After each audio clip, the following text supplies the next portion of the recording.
والسلام عليك يا نبي الله الصلاة والسلام عليك يا سيدي يا محمد رسول الله صلی اللہ علیہ وسلم. نحمده ونصلي ونسلم على رسوله الكريم أما بعد فأعوذ بالله من الشيطان الرجيم بسم الله الرحمن الرحيم إن الله وملائكته يصلون على النبي يا أيها الذين آمنوا صلوا عليه وسلموا تسليما اللهم صل صلاة وسلاما عليك يا رسول الله صلى الله تعالى عليه وسلم. یہاں پر امام غزالی رحمۃ اللہ علیہ تاجر حضرات کے بارے میں کچھ واقعہ بیان پیش کرتے ہیں. تاجر روزانہ کچھ صدقہ و خیرات کر دیا کریں. تاجر حضرات جو ہیں روزانہ کچھ صدقہ و خیرات کر دیا کریں. سرکار مدینہ صلی اللہ تعالیٰ علیہ وسلم نے فرمایا اے گروہ تجار، تاجر کو مخاطب کر کے کہہ رہے ہیں، بیع میں لغو اور قسم ہو جاتی ہے، اس کے ساتھ صدقہ کو ملا لیا کرو. پیارے اسلامی بھائیوں، تجارت بہت عمدہ اور نفیس کام ہے، مگر اکثر تجار یعنی تاجر کذب بیانی یعنی جھوٹ سے کام لیتے ہیں، بلکہ جھوٹی قسمیں بھی کھا لیا کرتے ہیں. تاجر حضرات جھوٹ سے کام لیتے ہیں بلکہ جھوٹی قسمیں بھی اپنے تجارت میں کھا لیا کرتے ہیں. اس لیے اکثر احادیث میں جہاں تجارت کا ذکر آتا ہے، جھوٹ بولنے اور جھوٹی قسم کھانے کے ساتھ ممانعت بھی آتی ہے. اور یہ حقیقت ہے کہ اگر تاجر اپنے مال میں برکت دیکھنا چاہتا ہے تو ان بری باتوں سے گریز کرے. کون سی بری باتیں؟ تاجروں کی ان بدعمالیوں کی وجہ سے بازار کو بدترین بقعہ زمین یعنی بدترین زمین کا ٹکڑا فرمایا گیا ہے، اور شیطان ہر صبح اپنا جھنڈا لے کر بازار میں پہنچ جاتا ہے، اور اسی لیے بے ضرورت بازار میں جانے کو برا بتایا گیا ہے، کیونکہ بازار کی گہمی مال کی حرص و طمع انسان کو اللہ عز و جل کی یاد سے غافل کر دیتی ہے. لیکن جو اللہ عز و جل کے نیک بندے ہوتے ہیں وہ ہر حال میں اللہ عز و جل کا ذکر کرتے رہتے ہیں. چنانچہ اللہ تعالیٰ عز و جل قرآن مجید میں ارشاد فرماتا ہے، رجال لا تلہیہم تجارۃ ولا بیع عن ذکر اللہ. وہ مرد جنہیں غافل نہیں کرتا کوئی سود اور نہ خرید و فروخت اللہ کی یاد سے. وہ مرد جنہیں غافل نہیں کرتا سود اور نہ خرید و فروخت اللہ کی یاد سے. مجید کا یہ ارشاد اس بات کی طرف اشارہ کرتا ہے کہ تجارت بیع اللہ کی یاد سے غافل کرنے والی چیز ہے. قرآن مجید کا یہ ارشاد اس بات کی طرف اشارہ کرتا ہے کہ تجارت و بیع اللہ تعالیٰ کی یاد سے غافل کرنے والی چیز ہے. اس سے دلچسپی غفلت لانے والی ہے. اور مزید قرآن مجید میں اللہ تعالیٰ نے ارشاد فرمایا وَإِذَا رَأَوْا تِجَارَةً أَوْ لَهْوًا انفَضُّوا إِلَيْهَا وَتَرَكُوكَ قَائِمًا. اور جب انہوں نے کوئی تجارت یا کھیل دیکھا اس کی طرف چل دیے اور تمہیں خطبے میں کھڑا چھوڑ گئے. لہٰذا ضروری ہے کہ تجارت میں اتنا انہماک نہ ہو کہ اللہ کی یاد سے غفلت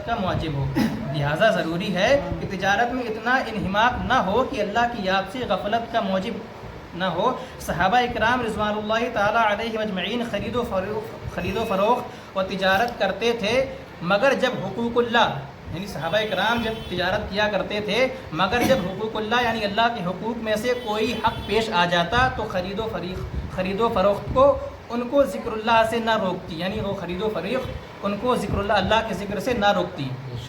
مگر حقوق اللہ میں سے کوئی حق پیش آ جاتا تو خرید و فروخت ان کو ذکر اللہ یعنی اللہ تعالیٰ کے ذکر سے نہ روکتی، وہ اس کا حق ادا کرتے صحابہ اکرام. پیارے اسلامی بھائیوں، ہمیں بھی چاہیے کہ جب ہم بازار جائیں تو ذکر و درود اور یاد الہی سے غافل نہ رہیں. جب ہم بازار میں جائیں تو ذکر و درود اور یاد الہی سے غافل نہ رہیں، اور حتی الامکان اور یہاں تک کہ دل و زبان کو بیکار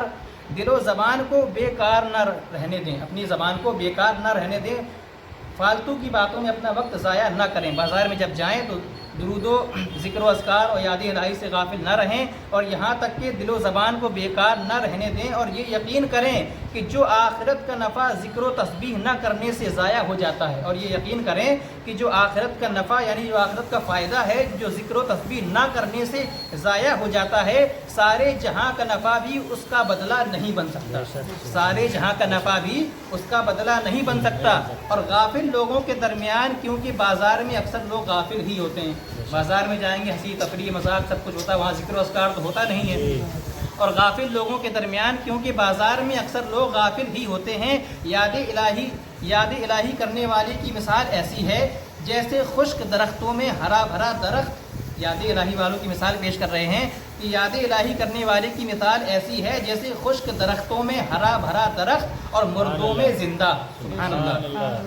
جیسے خشک یعنی سوکھا ہوا درخت، اس میں ہرا بھرا درخت اور مردوں میں زندہ، اور بھگوڑوں میں غازی نیز جب اذان کی آواز سنیں تو فوراً اپنا کام کاج چھوڑ کر اذان کا جواب دیں۔ اگر آپ تجارت کر رہے ہیں، اگر آپ کے کان میں اذان کی آواز آ رہی ہے تو اس کا جواب دیں اور نماز کا اہتمام کریں۔ ہمارے اسلاف اس معاملہ میں نہایت ہی پاک و چوبند ہوا کرتے تھے۔ صحابہ کرام رضوان اللہ تعالی علیہ اجمعین جیسے ہی اذان سنتے، صحابہ کرام جب اذان سنتے تھے تو دکانوں پر پردہ ڈال کر مسجد کا رخ کیا کرتے تھے، اپنی دکانوں پر پردہ ڈال کر مسجد کا رخ کیا کرتے تھے۔ امام غزالی رحمۃ اللہ علیہ کیمیائے سعادت میں بعض بزرگوں کے بارے میں فرماتے ہیں، کیمیائے سعادت میں بعض بزرگوں کے بارے میں فرماتے ہیں کہ یہ وہ لوگ تھے کہ ان میں سے کسی لوہے کا کام کرنے والے نے، امام غزالی فرما رہے ہیں کہ یہ وہ لوگ تھے کہ ان میں سے کسی لوہے کا کام کرنے والے نے اگر ہتھوڑا لوہے پر مارنے کے لیے اٹھایا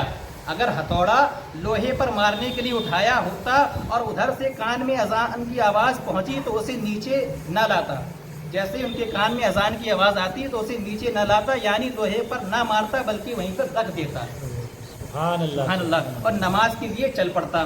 امام غزالی فرما رہے ہیں کہ یہ وہ لوگ تھے کہ ان میں سے کسی لوہے کا کام کرنے والے نے اگر ہتھوڑا لوہے پر مارنے کے لیے اٹھایا ہوتا اور ادھر سے کان میں اذان کی آواز پہنچتی تو اسے نیچے نہ لاتا، یعنی لوہے پر نہ مارتا بلکہ رکھ دیتا اور نماز کے لیے چل پڑتا۔ اور چمڑے کا کام کرنے والا اگر سوئی چمڑے میں چبھاتا، اگر چمڑے کا کام کرنے والا سوئی چمڑے میں چبھاتا، ادھر سے اذان کی آواز سنائی دیتی تو اسے باہر نہ نکالتا، اسی طرح چھوڑ کر نماز کے لیے چل پڑتا۔ سبحان اللہ۔ یہ تھے ہمارے اسلاف، امام غزالی فرما رہے ہیں یہ تھے ہمارے اسلاف جو ایسے کام کیا کرتے تھے، اذان کی آواز سن کر فوراً نماز کا اہتمام کیا کرتے تھے اور نماز کے لیے چل دیا کرتے تھے۔ یہ تھے ہمارے اسلاف۔ اذان تو کیا ہوتی ہوگی، یہ دنیا کا سارا نظام بدل جاتا اگر یہ طریقہ اگر رائج ہو جائے، اگر ہر بندہ یہ اپنے دل میں خیال پیدا کر لے کہ نماز سب سے اہم ہے، اپنی تجارت کو چھوڑ کر نماز کی طرف چل دے تو دنیا کا نظام ہی بدل جائے۔ ہر ایک مسجد کی طرف رواں دواں نظر آتا اور جمعہ کا اہتمام ہوتا امام غزالی فرما رہے ہیں کہ ہر ایک مسجد کی طرف رواں دواں نظر آتا اور جمعہ کا اتنا اہتمام ہوتا تھا کہ دور دراز سے لوگ، جمعہ کا وہ لوگ اس طرح اہتمام کیا کرتے تھے کہ دور دراز سے لوگ منہ اندھیرے یعنی صبح سویرے ہی چراغ لے کر مسجد کی طرف چل پڑتے تھے۔ سبحان اللہ۔ ایسے تھے ہمارے اسلاف۔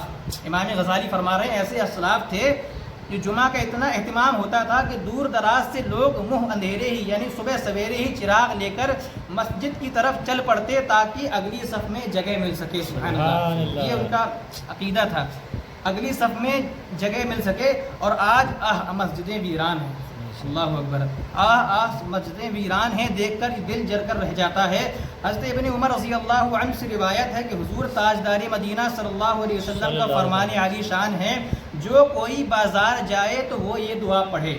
حضرت امام غزالی فرما رہے ہیں کہ حضرت ابن عمر رضی اللہ عنہ سے روایت ہے کہ حضور تاجدار مدینہ صلی اللہ علیہ وسلم کا فرمان عالی شان ہے، جو کوئی بازار جائے وہ یہ دعا پڑھے، اور جو شخص بازار میں داخل ہوتے وقت یہ دعا پڑھے گا اللہ اس کے لیے 10 لاکھ نیکی لکھے گا اور 10 لاکھ گناہ مٹا دے گا اور 10 لاکھ درجات بلند کرے گا اور اس کے لیے جنت میں ایک گھر بنائے گا۔ سبحان اللہ۔ وہ دعا کون سی ہے؟ وہ دعا یہ ہے، لا الہ الا اللہ وحدہ لا شریک لہ لہ الملک ولہ الحمد یحیی ویمیت وہو حی لا یموت بیدہ الخیر وہو علی کل شیء قدیر. جو یہ دعا پڑھے گا اللہ تعالیٰ اس کے لیے 10 لاکھ نیکی لکھے گا اور 10 لاکھ گناہ مٹا دے گا اور 10 لاکھ درجات بلند فرما دے گا اور اس کے لیے جنت میں ایک گھر بنائے گا. سبحان اللہ.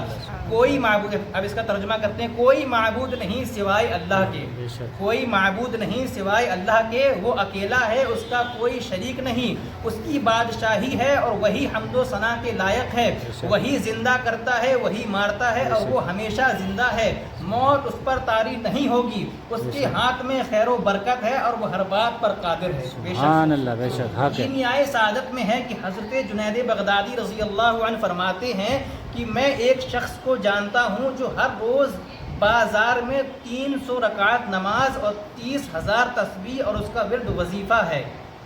امام جنید بغدادی رضی اللہ فرما رہے ہیں کہ ایک شخص کو میں جانتا ہوں جو ہر روز بازار میں 300 رکعت نماز اور 30,000 تسبیح اس کا ورد اور وظیفہ ہے. یہ خود حضرت جنید بغدادی رضی اللہ عنہ کا واقعہ ہے.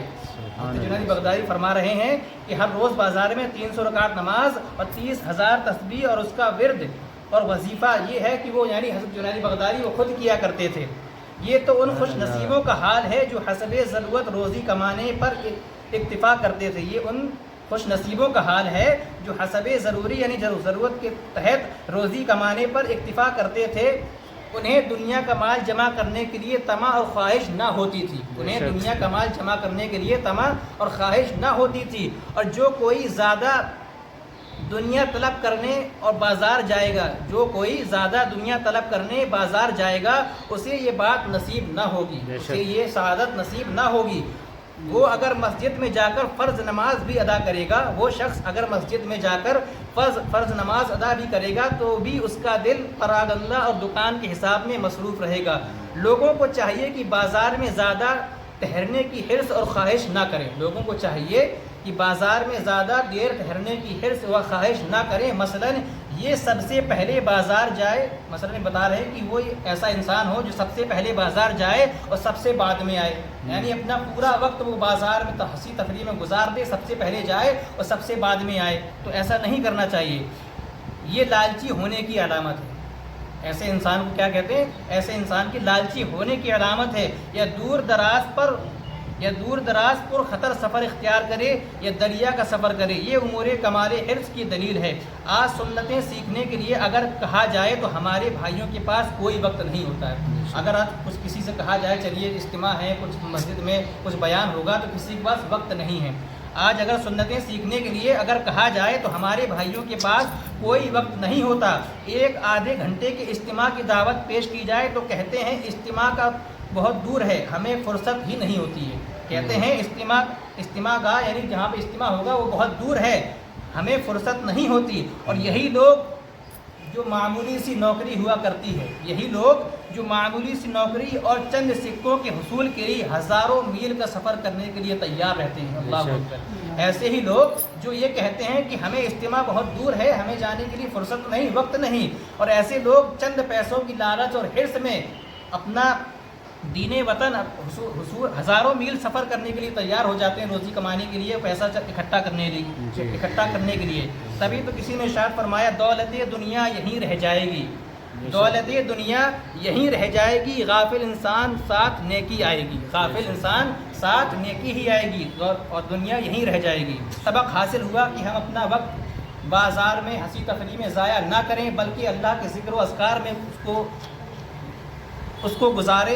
اور جو یہ دعا بتائی گئی ہے اس دعا کو یاد کر لیں، انشاءاللہ اللہ تعالیٰ اس کی برکت یہ دے گا کہ آپ کے 10 لاکھ نیکی لکھ دے گا آپ کے نامہ اعمال میں، اور آپ کے 10 لاکھ گناہ مٹا دے گا اور 10 لاکھ درجات بلند فرما دے گا، اور ایک جنت میں آپ کے لیے ایک درخت بنائے گا. سبحان اللہ. وہ دعا یہ ہے لا الہ الا اللہ وحدہ لا شریک لہ لہ الملک ولہ الحمد یحیی ویمیت وہو حی لا یموت بیدہ الخیر وہو علی کل شیء قدیر.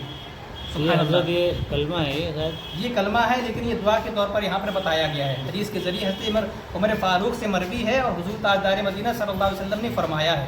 یہ دعا کے طور پر استعمال کیا جائے گا. اگر ہم اس کو پڑھتے ہیں تو اللہ تعالیٰ اس کی برکت سے ہمارے 10 لاکھ ہمارے نامہ اعمال میں 10 لاکھ نیکیاں لکھ دے گا، 10 لاکھ گناہ مٹا دے گا اور 10 لاکھ درجات بلند فرما دے گا اور جنت میں ایک درخت لگائے گا. سبحان اللہ. اس کی یہ برکتیں ہیں. تو ہمیں اور چاہیے کہ ہم لوگ جو تجارت کریں تو جیسی نماز کا وقت ہو جائے، اذان ہمارے کانوں میں اس کی آواز آئے تو اذان کا جواب دیں اور نماز کے لیے اپنی چل دیں، اپنی تجارت کو چھوڑ دیں. اللہ تعالیٰ اس کی برکتیں آپ کو ضرور عطا فرمائے گا. آئیے اللہ تعالیٰ کی بارگاہ میں دعا کرتے ہیں. یا اللہ یا رحمان یا رحیم، جو بھی ذکر و اذکار کیا گیا اس میں جو بھی لفظاً خطأً معلوم لفظاً جو بھی غلطیاں خامیاں ہو گئی ہوں، اپنے فضل کرم سے معاف عطا فرما کر اس کو اپنی بارگاہ میں قبول مقبول عطا فرما. اپنے حبیب کے صدقے و توسل پاک سے اللہ اس پر ہمیں عمل کرنے کی توفیق و رفیق عطا فرما. اپنے حبیب کے صدقے و توسل پاک سے اللہ ہمارے ماں باپ پر اپنا رحم و کرم عطا فرما. یا اللہ اپنے حبیب کے صدقے و توسل پاک سے اللہ ہم میں سے جو بھی بیمار ہیں انہیں شفاء کاملہ عاجلہ عطا فرما دے. اپنے حبیب کے صدقے و توسل پاک سے اللہ ہمیں اللہ تعالیٰ کے ذکر و تیرا ذکر و اذکار کرنے کی توفیق و رفیق عطا فرما. پنجگانہ نماز پڑھنے کی، قرآن پاک کی تلاوت کرنے کی، شریعت مطہرہ کے پابند بنا نماز پڑھنے کی توفیق و رفیق عطا فرما. اپنے حبیب کے صدقے و توسل پاک سے اللہ بروز قیامت میدان محشر میں اپنے حبیب صلی اللہ تعالیٰ علیہ وسلم کی شفاعت نصیب عطا فرما. بالخصوص فلسطینی مسلمانوں کی جان مال عزت آبرو کی حفاظت فرما. جہاں جہاں بھی میرے مسلمان بھائیوں پر امت محمدیہ پر ظلم و ستم ہو رہا ہے یا میرے کریم اپنے حبیب کے صدقے و توسل پاک سے اللہ ان ظلم و ستم سے ان کو نجات عطا فرما. جو اللہ بے قصور جیلوں میں مبتلا ہے یا اللہ انہیں قید سے رہائی، جیلوں سے رہائی نصیب عطا فرما. اپنے حبیب کے صدقے و توسل پاک سے اللہ ہمارے ماں باپ پر اپنا رحم و کرم عطا فرما. تمام امت محمدیہ کی مغفرت فرما. یا اللہ ہماری مساجدوں کی، ہماری مدارسوں کی، ہمارے علماء کی خانقاہوں کی حفاظت فرما. اسلام کا بول بالا عطا فرما، سنیوں کا سنیت کا بول بالا عطا فرما. اپنے حبیب کے صدقے و توسل پاک سے اللہ تمام مدارسوں کی غیب سے امداد فرما، اس کے اخراجات مہیا فرما. دین کا بول بالا عطا فرما، بے دینوں سے ہماری حفاظت فرما. اپنے حبیب کے صدقے و توسل پاک سے اللہ ہماری روزی میں، کاروبار میں برکتیں عطا فرما. اپنے حبیب کے صدقے و توسل پاک سے اللہ ہمارے گھر سے جو بھی مرحومہ و مرحومین رخصت ہو گئے اللہ ان کی مغفرت فرما دے. اپنے حبیب کے صدقے و توسل پاک سے اللہ ہمیں حرام سے بچنے کی، حلال کمانے کی توفیق و رفیق عطا فرما. ان اللہ و ملائکتہ یصلون علی النبی یا ایھا الذین آمنوا صلوا علیہ وسلموا تسلیما. اللهم صل علی سیدنا محمد و آلہ وسلم صلوا علیہ الصلاۃ والسلام علیک یا رسول اللہ صلی اللہ تعالی علیہ وسلم. سبحان ربک رب العزة عما یصفون وسلام علی المرسلین والحمد للہ رب العالمین. وبحق لا إله إلا الله محمد رسول